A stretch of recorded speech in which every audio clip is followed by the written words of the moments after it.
एक घरेलू कहानी, नेहा पर उठते सवाल। मित्रों, ये कहानी घरेलू उपेक्षा, अपनापन की तलाश और खुद से साहस की यात्रा पर केंद्रित है, जिसमें अरुचि और संबंधों की दरारें किसी और की चिंता के हल्के स्पर्श से थोड़ी पिघलती हैं। आए सुनते हैं। बरसात की नमी अब भी दीवारों में बसी थी। पुराने घर के गलियारे में सन्नाटा पसरा था। नेहा उस बड़े से ड्राइंग रूम के कोने में बैठी थी, जिसकी खिड़की से सूखी हुई अमलतास की डालियां दिख रही थी। उसने अपनी ओढ़नी की कोर से आंखें पोंछ ली। कुछ देर पहले ही अर्जुन का स्वर पूरे कमरे में गूंजा था, दफा भी करो नेहा। हर बार वही गलती करती हो, आखिर कब तक मैं ये समझाऊं आपको। नेहा चुप रही। अर्जुन के लहजे में गुस्से से ज्यादा कुछ और छिपा था। वह थी एक अधूरी नाराजगी, जिसमें चिंता के धागे भी उलझे थे। उसकी सांसें भारी थी, लेकिन दिल के किसी कोने में हल्का सा सुकून भी महसूस हो रहा था। कम से कम अर्जुन ने उसको, उसकी मौजूदगी को अहमियत तो दी थी। बाकियों ने तो जैसे उसकी मौजूदगी को बरसों से महसूस ही नहीं किया था। जब से नेहा इस घर में आई थी, सासू माँ की आंखों में उसके लिए अजीब सी अनदेखी थी। जेठानी हथेली पर मुस्कान चिपका लेती थी, मगर शब्द बर्फ जैसे ठंडे रहते। और पति आयुष, उसने तो दिल पर लोहे की दीवारें खड़ी कर रखी थी। नेहा याद करती है, शादी वाले वो पहले हफ्ते, जिस हफ्ते उनके बीच एक अदृश्य दूरी थी। आयुष देर से घर लौटता है और उसकी ओर देखे बगैर सीधे अपने कमरे में चला जाता है। अगले दिन सुबह नेहा ने चाय बनाकर उसके कमरे में ले जाने की हिम्मत जुटाई। दरवाजा खटखटाया तो आयुष ने कमरे के बाहर खड़े खड़े कहा, रहने दो, मैं खुद ले लूंगा। नेहा की उंगलियां ट्रे की पकड़ पर ढीली पड़ गई थी। समय गुजरता गया और इन छोटी छोटी उपेक्षाओं की परछाइयां बड़ी होती चली गईं।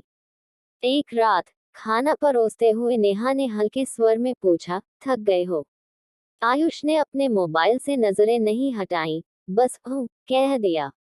नेहा अपने अतीत को याद करती है, कैसे उसके माँ पिता ने बड़े सपनों से विदा किया था अपनी बेटी नेहा को।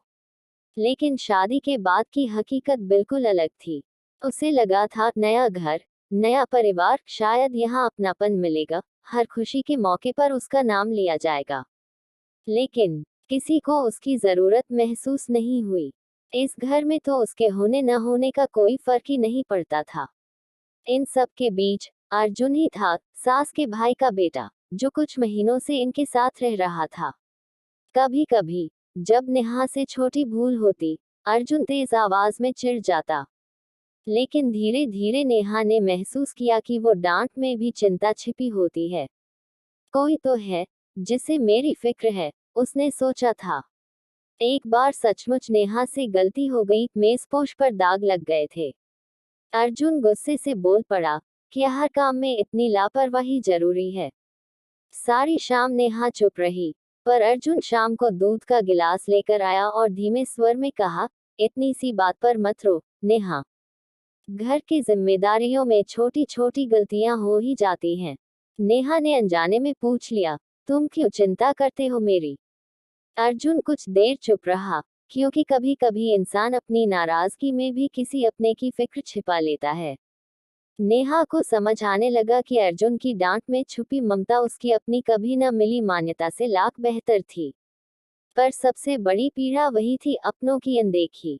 आयुष से कई बार उसने बात करने की कोशिश की, पर हर बार शब्द गले में ही फंस जाते। बाहर बारिश फिर से गिरने लगी थी। नेहा खिड़की की तरफ गई। अमलतास की डालियों पर बारिश की बूंदें बज रही थी, और रात की स्याही में सड़कों पर पसरे अकेलेपन की झलक दिखाई दे रही थी। नेहा ने महसूस किया कि घर की दीवारें सबसे ऊंचा पहरा होती हैं, अगर वही इंसान को अपनापन न दे, तो दुनिया कितनी भी बड़ी क्यों न हो, भीतर का अकेलापन नहीं जाता। ऐसे ही दिनों में उसकी सासू माँ ने एक दिन अचानक पूछा, नेहा तुम ठीक तो हो। ऐसा पहली बार था जब किसी ने उसके मन की हालत जानने की कोशिश की थी। नेहा की भर आई आंखें देखकर सासू माँ थोड़ी हड़बड़ा गईं। ये देख आज नेहा ने थोड़ी हिम्मत जुटाई और पूछ लिया, मां जी, क्या मैं आपसे कुछ पूछ सकती हूँ।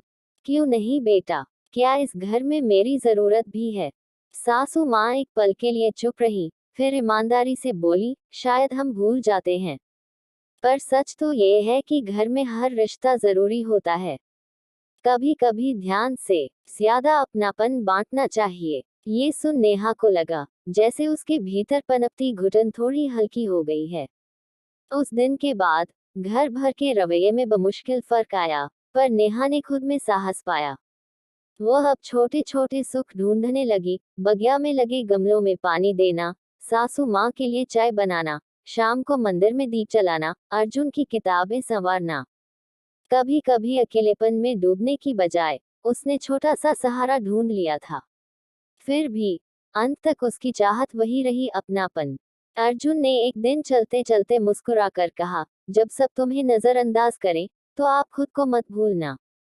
एक बात बताऊं नेहा, दुनिया में सबसे बड़ा रिश्ता खुद से होता है। उस रात नेहा ने पहली बार कमरे की खिड़की से खुद को आईने में निहारा और जाना कि भले ही परिवार की दीवारें मौन रहती हैं, मगर उसकी आत्मा अब खुद से मिलना चाहती है। और यह शुरुआत भी है।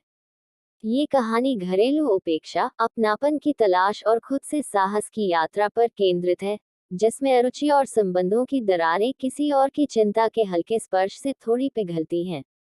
मित्रों, अगर आपको कहानी पसंद आई है तो लाइक, शेयर, कमेंट और सब्सक्राइब जरूर करें और अगले एपिसोड के लिए कमेंट में लिखें। धन्यवाद।